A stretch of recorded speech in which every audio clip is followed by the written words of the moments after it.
The counter-movement monopodalic jump test is extremely useful for cases such as unilateral injuries to compare the values for the limbs. To proceed with a new acquisition, from the test section of the patient screen, click on Jump Test. The icons corresponding to the different types of jump available will appear immediately. Select CMJ. As shown by the pop-up, to obtain reliable and repeatable data during the execution of the test, it is necessary to correctly position the sensor on the subject to be evaluated. For the jump test, the sensor must be hooked to the appropriate belt and positioned below the line that connects the two venous dimples, lumbar sacral passage at the S1-S2 vertebrae. Once the sensor is positioned, we can continue scrolling the protocol guides that show us how to set the test parameters, how to proceed with the acquisition, and what are the different parameters to view during the test. In the monopodalic counter-movement jump, the subject first performs a sequence of jumps with the left monopodalic position, and then a sequence of jumps in the right monopodalic position. After the operator tells the subject to begin, subject performs one or more vertical jumps.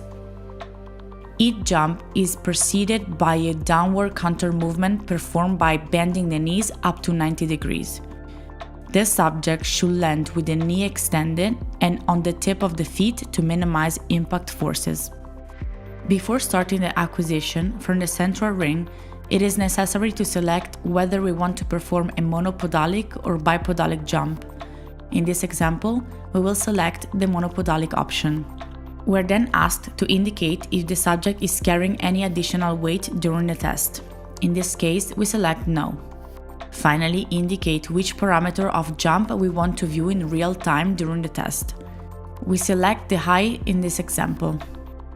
Before starting the acquisition, for the test result to be considered reliable, it is necessary to explain to the subject how to perform the test. Once the subject is ready, start the acquisition by clicking on Rec. Perform the left monopodalic jump first. During the stabilization phase, the subject must remain still until the stabilization ring disappears and the test begins. During the acquisition, the jump parameter chosen in the preparation phase will be displayed in the central ring. When the subject has performed the desired number of jumps, select Stop. Then, perform the right monopodalic jump. Again, during the stabilization phase, the subject must remain still until the stabilization ring disappears and the test begins. During the acquisition, the jump parameter chosen in the preparation phase will be displayed in the central ring. When the subject has performed the desired number of jumps, select Stop.